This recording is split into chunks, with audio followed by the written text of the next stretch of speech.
Panthernato, what it do, what it do, what it do. So, we got a video tonight. It's a reaction video of sorts. A little bit more interview than reaction. I'm gonna react. Excuse me, I need to get my butt to bed. That's what I need to do. We got a busy day tomorrow taking the kids to the fair. Um, but I wanted to share this with you all. This interview by RG3 and our very own number one, number one on his jersey and always in our hearts, Mr. Cameron Jarrell Newton, aka Superman, aka Dab on him. Yes, sir. Yes, sir. Yes, sir. Did an interview, and he had some very interesting things to say about our quarterback situation and quarterback situations in general. And so, um, just for those Cam Newton fans out there, I am going to include some more information, not just that. We're not going to go through this whole interview. I'm going to link in the description of where you can get the whole interview. It's on RG3 and the Ones page. Go ahead and subscribe to that. I already have. But it's a great interview, and we'll see what Cam's been shaking up lately, and we'll also hear his take on the whole Bryce Young situation here in Carolina. All right. So I'm going to decrease me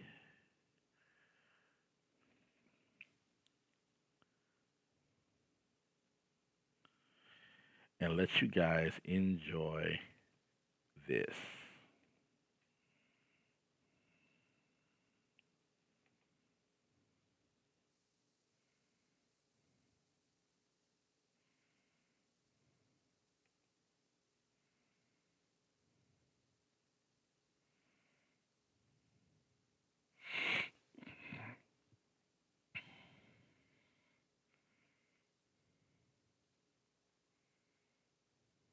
Don't feel like they can ascend to those positions. Hell no. And to simply put it this way, a guy like myself has to work harder to get to that spot than other guys have to. I'm trying to do it through a way of I'm just better at this than they are, and I will just continue to work my way to get to that level because I have aspirations to be on Monday Night Football, to be on the number one team college football, and to do everything that I want to. It's part of the reason that we're doing this show. Absolutely. Right? To get into this space as well, to be able to have a little more flexibility. Yeah. But with you, Cam, it almost feels like everybody focuses on the negative. So let's talk about a lot of the positive things that you're doing in the community with your players. You were talking about before you have the quarterback at UCLA, Dante Moore, who was on your all-star team. Mm-hmm. Tell us a little bit more about all the things that you've been doing. So C1N alumni, right, that has came through the cloth of the Cam Newton Foundation, or C1N as we call it. Bo Nix, starting quarterback at Oregon. Sam Howell, right, starting quarterback for Washington Commanders. Dante Moore, starting quarterback at UCLA. Who else? George Pickens, star receiver at the Pittsburgh Steelers. Jacoby Myers, star receiver alongside the Raiders. Cam Sutton, I believe he's in Detroit right now, cornerback. He was once in Pittsburgh. Elijah Holyfield, Terry Godwin, Jada Hazelwood. I mean, the list goes on. Like Travis Hunter. I mean, come on. And I know I'm missing a lot of people, but bro, people don't understand. I'm as authentic could be, right? Right. For what it's worth, you're not paying me to come on this platform. Let me pause that for a moment. I got to pause it right there for a moment, people.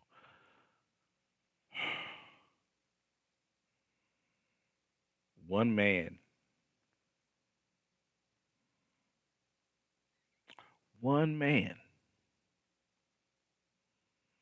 has ushered and is ushering all of this talent into the league.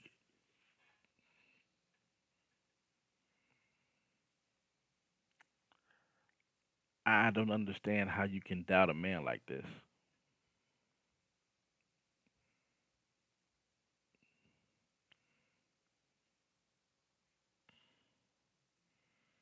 Like these guys are going through, are playing 7-on-7, and they're going to college, and they're coming into the league. I'm like, what, bruh? Like,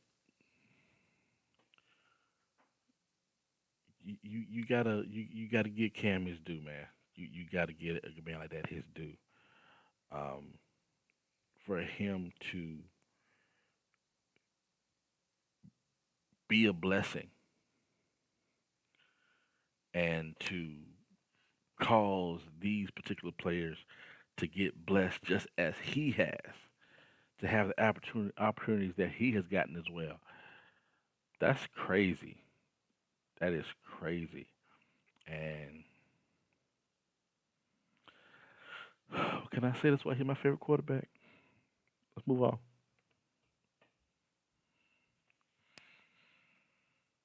Right. I'm coming on this because obviously you reached out to the powers that be, and I said, "Oh yeah, I fuck with RG3. I'm going on this shit just because he has." Right. Right. Simple plain. Right. That's how I operate. Appreciate that, brother. You see what I'm saying? Yeah. Like I don't. There's a lot of people that kind of look at me and be like, "Oh man, he's high maintenance." No, bro, you can't. I'm not a puppet, bro.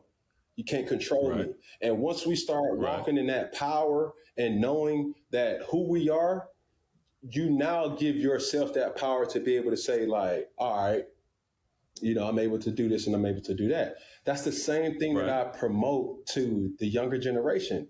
Bro, we don't need no Right. more Cam Newtons. We don't need no more RG3s. We need more Sam Howells. We need more Dante Moores. We need more Bo Nix. Yep. We need more Travis Hunters. Like, you be Yep. authentic to who you are. Because one thing about this day and age in this society, people gonna be able to filter out bullshit from a mile away. They've been trying to figure out my bullshit since way back when, and they still haven't figured it out. Now, am I perfect? Hell no. No man walking as God green earth is. And every time somebody try to proclaim to be perfect, they gonna get exposed too.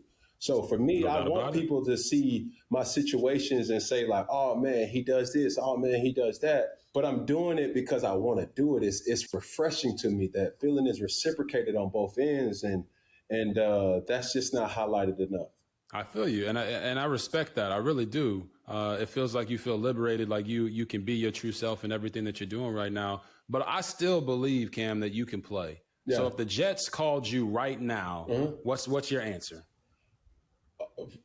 Going back to control, you're not about to sit up there and penny pinch me, bro.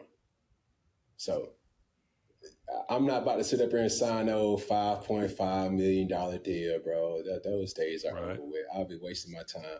Bro, I have 7 beautiful children that I love taking to football practice, tennis practice, cheer practice, and all that shit.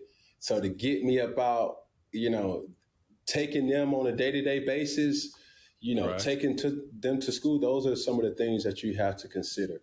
And if the call doesn't happen, still cool. Like, I'm still straight. I have businesses and things like that can, feed that monster. But at the same time, when you're not desperate, you know what I'm saying? Football has been good to me. And I remember my father instilled this in me at a young age. Said, son, you need to use the game of football. Don't let the game of football use you. You know what I'm saying? Gotcha. Because I will tell you, if you don't think that I could be on a roster right now, I could, but it's bigger than that to me. You know what I'm saying? Like, I never really wanted to play for nobody else but the Panthers. You know what I'm saying? Right. Now, granted, Which you shouldn't have. Right, but I went to New England. I gotta stop it right there. I gotta stop it right there. I gotta stop it right there.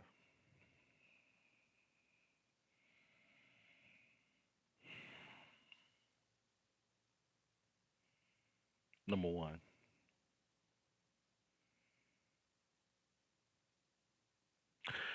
you already know that he's been contacted by the Jets.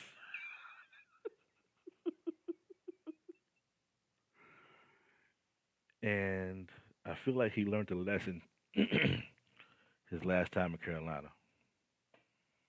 You know, if you leaving your couch, and if you leaving your babies, let it be for a legitimate reason. Let it be for somebody that values you, knows what you're going to bring to the table.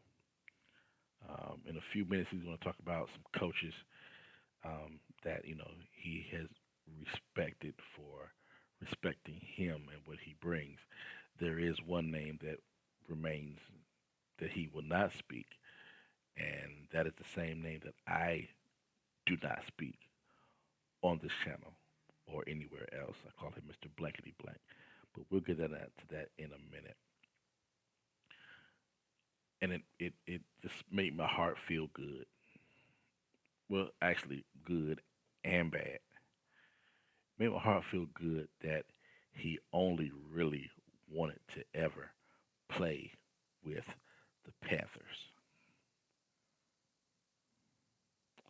And what made me feel bad is that somebody came in here and was given keys that they shouldn't have had. Even as a head coach, there's levels to everything. There's levels to everything.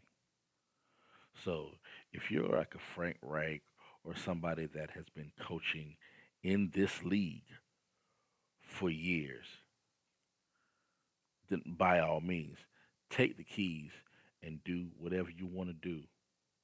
It better be right because you're gonna hear about it if it ain't. But you have acquired a certain position in the head coaching game in the NFL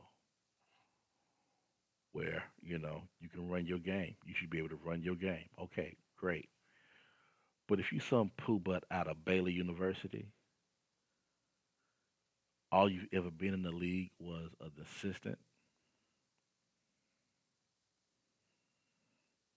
You barely did anything when you was at Baylor.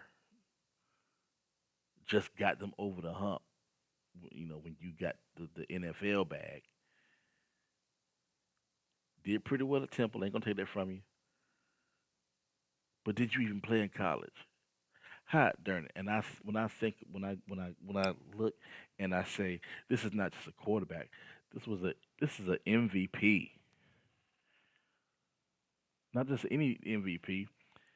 A 15-1 MVP. And Cam was about to talk about some correlations to the 2015 season and everything like that. In a moment, you'll hear it. But yeah, this statement that he made was bittersweet for me because he shouldn't have been. Mm-mm, mm-mm, no, that man should have never been there to do what he did to my dog's career. Period.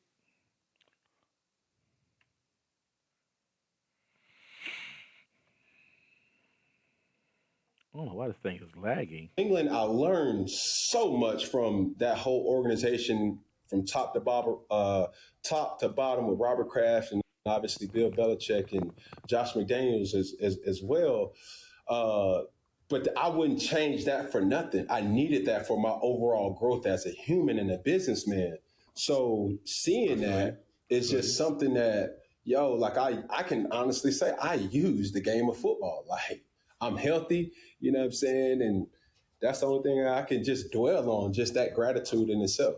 Well, I feel you on that. And so basically what you're saying is, I've said this before too, if the Jets were to call, it would have to be an offer that makes me put aside everything that I'm doing professionally and what I'm doing with my 4 daughters, right? I got 4 girls and I want to be there for them as well. So what is that dollar amount for you that the Jets would have to come to the table with for you to say, all right, this is worth it?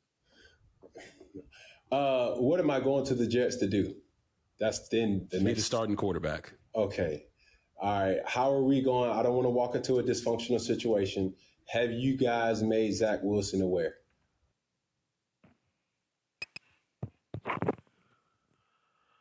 He doesn't want. He said that totally wrong. He doesn't want to walk into a dysfunctional situation again.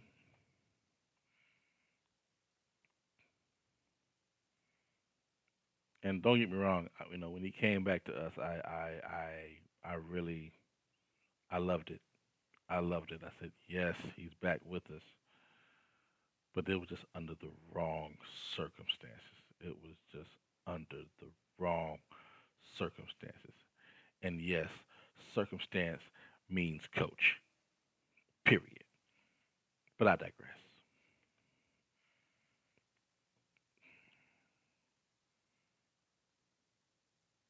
All right. Also, Okay. Aaron Rodgers is trying to come back this year. Let's also talk about that. So when he comes back, is it just going to be something that you just say, hey, watch out, right? So it's a lot of things that I don't just make impulse decisions. Like Jay-Z say, man, not a businessman, I'm a business. Business, you know man. what I'm saying? Like, come on. So I analyze a lot of things, bro. I look some dumb, I ain't plumb dumb. So in any situation, I'm gonna sit up there and I'm gonna analyze it as much as possible. Am I in shape right now? Hell yeah. You know what I'm saying? Like that's just what football has taught me to do. You dig what I'm saying? Right? But when you're talking about business, I think the transaction of me being released and then me going through the New England situation made me realize that this is a business. So I must, I just can't make an impulse like, oh my God, like the Jets want me. Like, no, it's bigger than that. Yeah, I would have probably thought that way at 22, but now sitting at 34, I'm like, no. We got some questions I got a list of questions that I need to be answered, sir. And yeah, that's how we're going to go about it like that. I feel you. And the thing is, most times in the NFL, they don't want us to be like that. They want us to be desperate to sign anything, to just get back out there and play. Mm-hmm. And what you're saying is you're not at that place. Mm-hmm. But Cam, to transition this to the next conversation, you embody what I believe is now the prototypical NFL quarterback. Mm-hmm. I think it's changed. Back in the day, they used to frown upon guys who could use their legs, who had creativity in the pocket. And in today's game, that's all they want. Right. Look at the top guys in the NFL. You're talking about Patrick Mahomes, Joe Burrow, Josh Allen. Those are the majority now. Name the minority of who's just a stay-in-the-pocket quarterback. That would be easier. It would be. Exactly. I'll say Jared Goff. Probably Matthew Stafford. He's gotten a little bit more mobile, but I get you. I feel you. I don't even think Patrick Mahomes is just a stationary guy. He's not going to run past the line of scrimmage. He's going to create. You know what I'm saying? He's a creator. 100%. So, I mean, I know there's others, but that's to your point. Sorry. Yeah, no, you're good. I think that the prototypical NFL quarterback now is a guy that beats you with his arm, beats you with his legs, and beats you with his mind. Mm-hmm. I talked with Jalen Hurts about this last year. He said he doesn't want to be a dual threat. He wants to be a triple threat. Mm. And I really do believe, Cam, there was guys before us, right? Mike Vick was before us. Randall Cunningham was before us. Donovan McNabb was before us. You could go even back to Steve Young. All these guys played the game a similar way that we do. But now it's accepted as this is the mold of the quarterback that we need. And I think the league has come a long way in that. And it doesn't matter at this point whether you're black, white, or indifferent. They're getting guys that have the qualities and characteristics of guys like ourselves. Mm-hmm. What do you think about that? Okay. Give you a perfect example. Oh, I forgot about this person. He was a C1N alum too. Justin Fields. Ooh. Oh, yeah. Right? When I see Justin play, you're telling me that he can't play this game at a high level? I'm seeing a guy who's thinking too much. Right. The issue is this, right? And I had this conversation with Rod Chazinski. I had this conversation with Coach Shula, Norv Turner, even Ron Rivera for that specific matter. Stop trying to coach me like Peyton Manning. Stop trying to coach me like Tom Brady. You see what I'm saying? Like, stop trying to coach me like Aaron Rodgers. Like, the issue is when I see Justin Fields, it's like you have a coach that's trying to coach him like a complex guy. The thing is this, because when you look at Lamar Jackson, who I think has figured out his style of play, when the last 2022, 2021, 2020, when he first came into the league, it was just like, oh, he's not going to wait. I mean, he's not going to work. He's a bust in the making. But they've understood the tone and the language to let him play. Now, it could be as simple as this, right?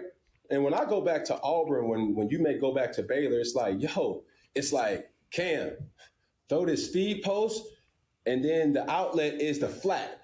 If you don't got that, run. Go. Do you know what I'm saying? Football is that simple. You see what I'm saying? When we start coming to the line, talking about twins right, key left, 695 flash, extract, sneak, alert, like all this just for a drive concept in a boundary and a damn man-to-man concept to the field. And then, boom, if you got a combo coverage, boom, just get to your fail-safe in your back. Like, they're making football too complicated.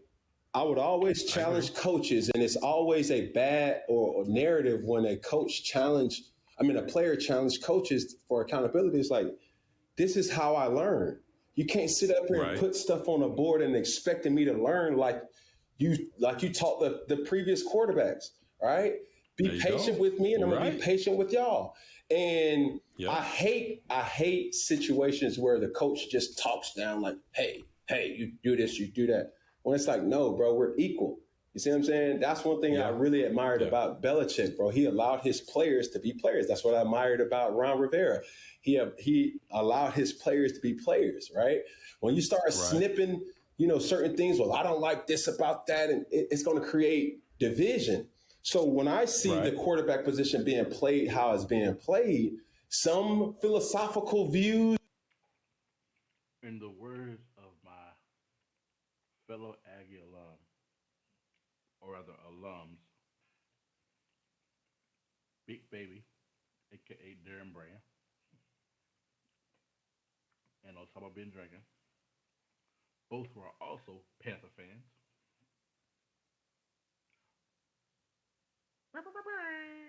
Like, for real. Did y'all catch that?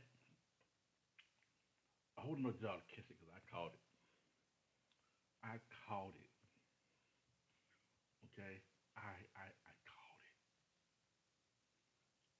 He mentioned Belichick. He mentioned Rivera. Let's just say Blankety Blank has been thrown under the bus now about a good 3 or 4 times. And this time by the GOAT. I mean, he didn't really say it, but he said it the shadiest way it could possibly be said. He said it without saying it. Are more complex than others, and some are more simpler than others. But the ones who get it, you see it. You know what I'm saying? Yeah. Who knows what the fuck Patrick Mahomes is talking about, right? Who knows what Lamar Jackson's play sounds like? Who knows what Josh Allen's play sounds like? But you can tell they know exactly what they're doing. You see what I'm saying? Supposed to do, exactly. So, I feel you, because I know that with Lamar Jackson, to be honest with you, because I was his mentor there for 3 years in Baltimore. Yes, sir. And the best thing that the Ravens did when they came in, at first we had all these complicated play calls, and I was in 6 offenses in 8 years, so I learned them all. I knew how to do it all. It was super simple. But it wasn't as easy for Lamar. Right. So instead of the Ravens saying, all right, he can't play, he can't do this because he can't do this or that, they just gave us one-word plays. Right. Just like we were in college. Right. All right, hey, this concept's called cherry picker. Right. And we're going to go run that. And everybody knows, all right, this is where I line up on cherry picker. And I'm going to run this route. What that mean? How can I resonate that to my mind? No real shit. I'm giving you some real insight. Like cherry picker, like, hold on, that sounds like a man-to-man play because we're trying to get a real player pick. Okay, cherry picker. Now, cherry backside may be CH with maybe a corner and a hitch, right? Look at this. Those things right there, bro, is how some people register plays. You can't negate that in overall football, because football is a reactive sport. It's not a thinking sport. Everything after the snap is reacting. Everything before the snap is thinking. Okay, boom. One thing I respect about Josh McDaniel's system is you get movement keys. Okay, the reason why Gronk is outside the tight end or outside the receiver is to see who goes out there. Get the man zone read. You see what I'm saying? So boom, as soon as I break the huddle, the first thing I'm looking at is who's going out there with the doggone tight end. The cornerback goes out there. That means it's what coverage? Zone. Hello. Zone. Hey, alert. We good. Hey, come back in. Now we're going to our zone call. It took me years to understand that, right? But you're sitting up here trying to make Justin Fields this robot rather than just saying like, yo, like, this, that, and the third. Matter of fact, I'm gonna give you one better. 2015, we had a staple in our offense that was kind of geared towards what you was doing with, was it Santana Moss and Pierre Garçon in Washington, right? That little RPO and the play action, the short 8, right? The 3-step or 4-step speed post, and then you had the big boy over the top, right? Correct. Our running game was so penetrating to defenses that allowed us to do that. We saw that in you guys' game plan. It's a copycat league, for Christ's sake. That whole situation may have been called one syllable rather than gun to bone trips, right? Shit, like all that bullshit, man. I was like, man, dog, just keep it simple. To your point, like guys learn differently, right? They learn and they conceptualize things different. You can't coach one guy like the next. And to your point about Justin Fields, he has been a robot because they're trying to coach him like Aaron Rodgers. Right. You know how long it took Aaron Rodgers to become Aaron Rodgers? Right. You know how long it took Tom Brady to truly become the Tom Brady that can carry a team? A master. It takes a while to make that happen. So you got to kind of coach a guy where he's at and kind of showcase what he's doing. And to really continue that conversation, when you look at a guy like Anthony Richardson, and he's got the nickname Cam Jackson, how do you assess his game? Do you like the nickname, or do you think he's just an entire, player of his own? Man, he's his own player, bro. Just looking at his body composition and, just what he's able to do, right, is something that if coached the right way, he would be one of the greats. You see what I'm saying? Ooh. I believe it, though. But it starts with coaching. You see what I'm saying? A lot of these franchises are putting a lot of pressure on a quarterback that they not putting on the coach that's coaching the quarterback. All right? There you go. And you can say, all right, well, we're giving the quarterback. I got to say it again.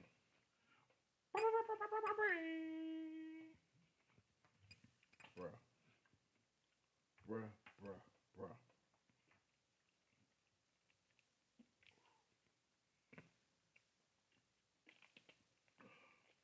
I have. If you check all these videos that I've done in this season, I'm like, why is this dude calling plays and he's just a head coach, not the coordinator? Why is this coordinator here just not doing nothing? Like, why is he here if he's not ready?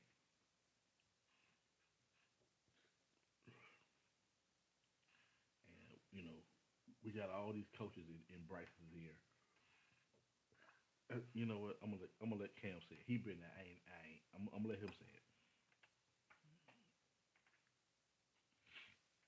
it. He's a franchise player, bro. When I got the trust from Coach Shula, Mike Shula, and when we started seeing eye to eye, Ken Dorsey, when we started seeing eye to eye, it was just so simple for me to just play. That's what 2015 was. It's like, Coach, let me be me. Because sometimes you're going to call some shit plays, and guess who's going to get you out of that? Hello. There you go. So sometimes you're going to sit up here and you're going to say, bro, this is an unbelievable play. Boom, touchdown. But more times than not, it's the coach seeing something and the player executing it. That's all it Correct. is. So the accountability has to be on all fronts, man. And we've seen a lot. I mean, granted, this past week of Zach Wilson, this is the first time I've seen Zach Wilson. Oh like, my gosh. yo, who the hell is this guy? He was out there slinging that thing. But He was out there slinging that thing, right? yeah, but it's one of those situations like, bro, you could tell like they was trying to call plays for Aaron Rodgers, and then all of a sudden, like, yo. Yep. The best conversation that I probably had with most of my coaches was like, what do you want? Right? Correct. Not right. One of these situations. We all do plays before the game, and the night before the game, we go and like, what you like on 3rd and 2, 3rd exactly. and 2 to 4. Every team 5 does it. to 6, Yep. like, yada, da, da, da. And there are situations where it's like, but why don't you like this play? Man, do I have to explain why I don't like this play? I don't Just like this. take it out. Just take it out. It's simple. Like, you just got to hit your comeback verse quarters, and then you got to just come down to this. They're heavy man to man. And I like, bro, look. Well, keep it in. Who's playing? Who's playing, bro? You know, who's playing? Is it me playing or is it the coach playing? I totally understand where you're coming on from that side from that side of the coin. But let's talk about a guy that's in a situation that you were in Carolina. Bryce Young. What do you think Bryce Young needs to be the best he can be in Carolina? Here we go. I hope y'all ready.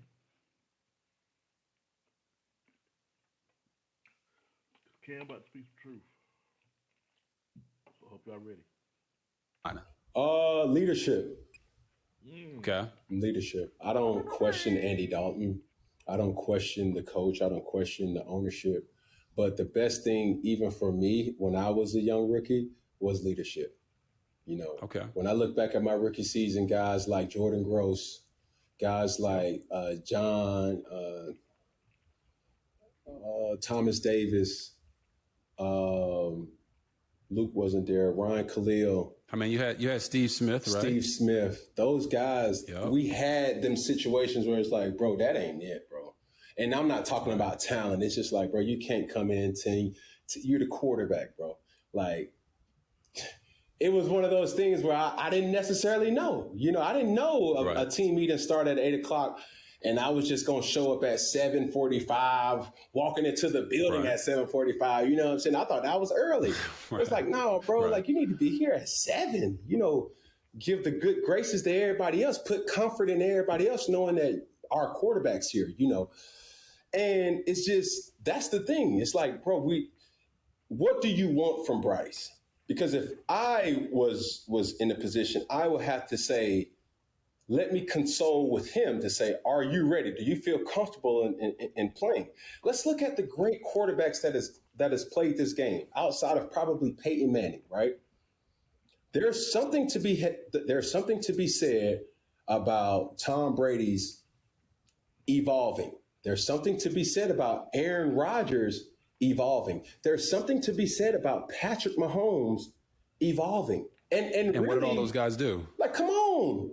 And even really, they all sat. Real talk. So I don't even think Josh Allen started early. It was Fitzmagic. Was Fitzpatrick there? Fitzpatrick. But needless to say, I don't know. Needless to say, the point is we expecting instant gratification, instant grits when we should be waiting on Thanksgiving meal and preparation. Okay, I like it. I like that. You see what I'm saying? It's like, bro, we're rushing greatness, and Bryce is obviously that guy. He's not Anthony Richardson. He's not big in stature. Some of the guys that sacking him or hitting him, you see the size difference. You look at Drew Brees, right? We've all seen things happen when it's ready for them to say, you know what, I think I could do this, and not them verbalizing it. You'll see it in practice. Right. I said, when you start seeing certain things in practice, everybody's going to start saying, oh, yeah, he ready. You know what I'm saying? Yeah. It always happens like that. Like, we're in the league, bro. Everybody has a mic and has an opinion.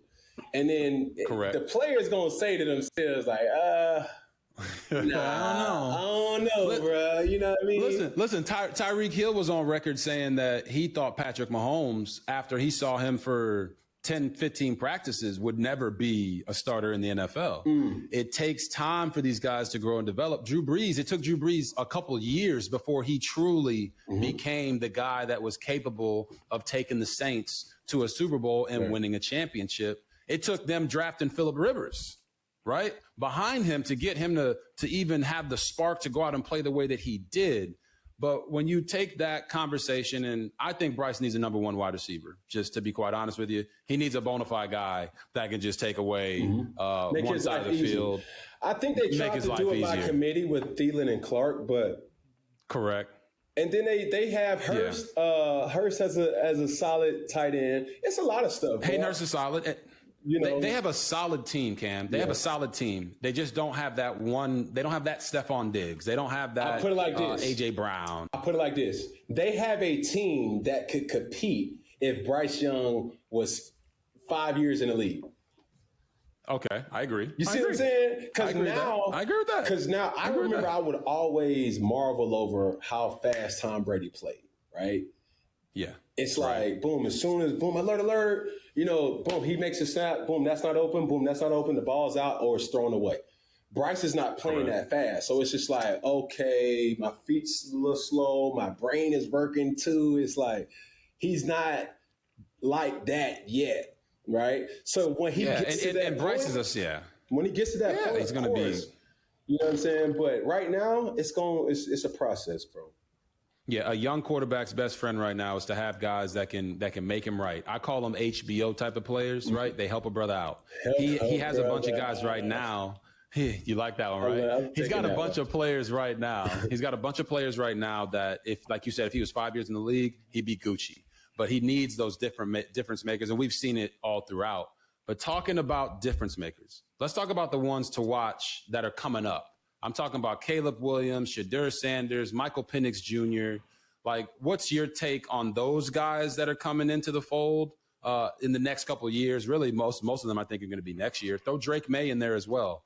How do you feel about what the future of the NFL is? Love it. I think, the Caleb Williams situation is something that everybody should keep an eye on, because recent news is just like, I'm not rushing to go to the league. I'll take a pay cut. You know what I'm saying? It's like, I'm going to just sit back and I'm just going to stay in this comfortable situation, and you can't be mad at him. You know what I'm saying? You see a guy like Shedeur Sanders is like, bro, my only question with Shedeur has always been, how will he fare with another coach in his ear? You know what I'm saying? I understand because that. I can understand every phase of where he's been, and Coach Prime. It's been Prime. You know what I'm saying? Now, is that a mole of, you know what I'm saying, certain things? I don't know if Coach Prime going to try to go to the league or not, but that'd be crazy. Right. But seeing his maturation, you know what I'm saying? You know what I'm saying? Seeing all that, like, I love it, bro. But at the same time, it's a question that still has to be asked. So, the state of the quarterback position will always be what it is. We're going to have, busts and guys who, don't actually pan out. And there's going to be guys that live up to the expectations and the hype. And that's what sports is all about, Exactly. I would say for you, the question I have for you about those guys, like, there's a bunch of them, right? There's probably maybe. All right. I'm going to stop that right there.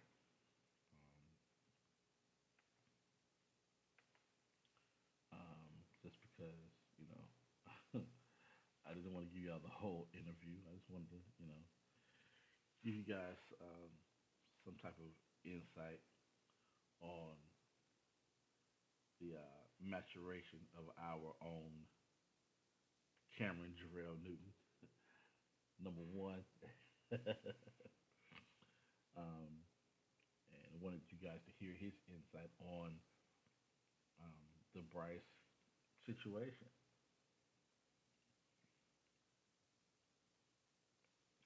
And I feel like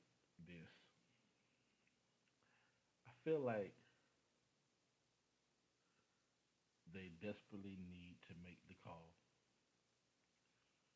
to get Cam in the building. If not as a player, if God, if not as a player, if I don't know if there is a some type of a mentor.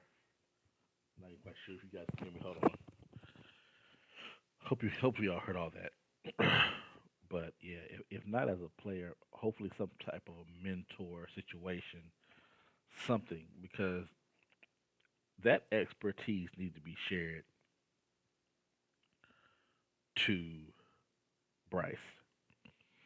Let me break it down for you, and I'm gonna have to look up some things as well. So you're gonna see me looking up some things in the background. Give me a second. Um, if I'm not mistaken, um,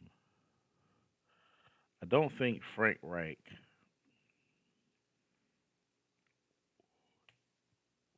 won the Heisman. I don't think. I'm looking it up now.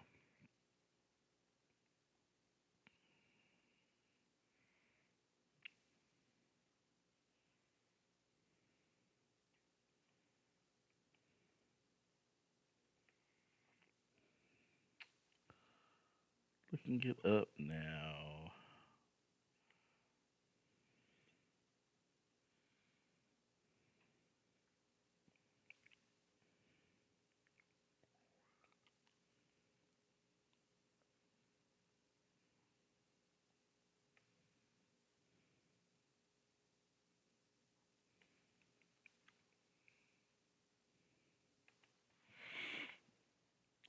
Yeah, we're gonna see what, because I don't want to say what I'm thinking to say before I really know the concrete information. But yeah, let me peel through this. Give me a second.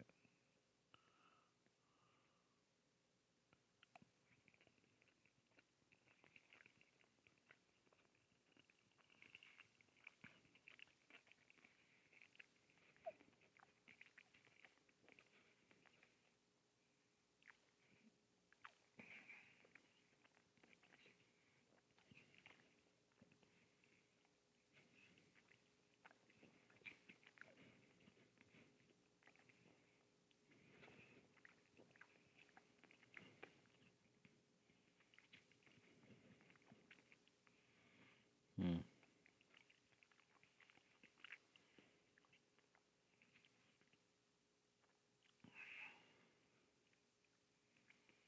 Okay, yeah. So he made some noise in college, of course, but he wasn't a Heisman winner. Let's look up Josh McCowan.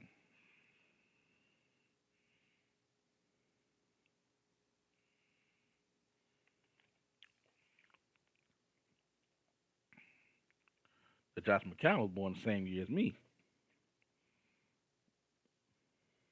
so I know he wasn't no Heisman winner. Was he? Hmm.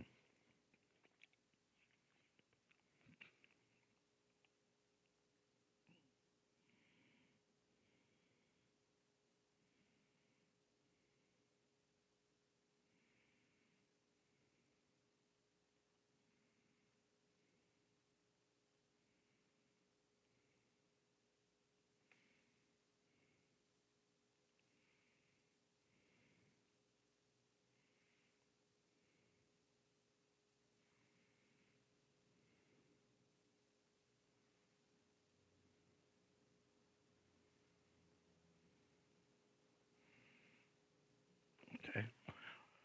All right. So yeah, he made some noise in college. Sure did. Yeah, but was not a Heisman winner. Um,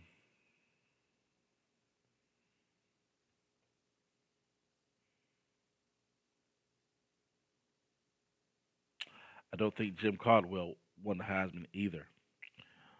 Um,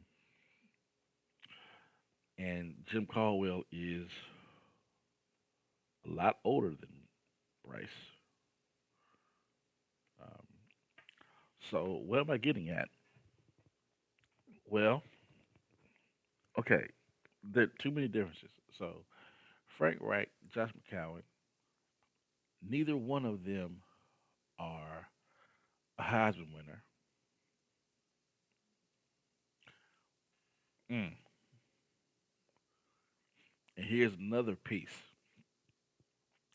Neither one of them are black. Okay. Jim Caldwell is black, but he wasn't a Heisman winner, and he is old as Methuselah. You see what I'm getting here, people? The people that are in his ear are not necessarily people that can adequately relate to him on a constant level. Cam, Heisman winner, national championship. Uh, how many? Two of them. Um,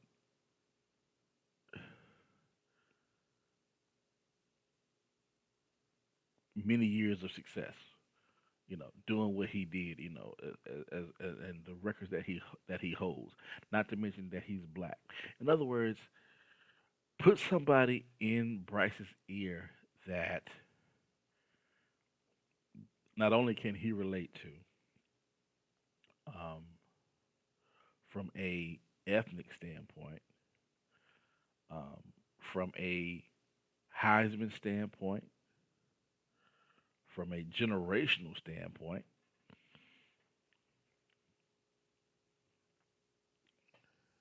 it would make it a lot better. It would, I believe, it would improve the situation. I, I would, if I was David Tepper, I would say, Cam, what do you need to get in this building? What do you need? And even Andy Dalton, for that matter. Andy's good. Andy's good. But again, relationships matter. You know, Cam may be able to communicate something to him like these other people cannot. And that's all I'm saying. You know what I'm saying? Put somebody in there that he can gel with, that he can relate to on more than one issue of just being a quarterback. Anyway, people, that's my time. I'm got to go to bed again. I said I have to take the kids tomorrow to the fair. I'm not excited about the fair. I'm really not excited about the fair. The food I like, but yeah, I'm just not. No, not. I'm not a fan anymore. No. Anyway, but anyway, you guys be blessed. Keep pounding. Peace and God bless.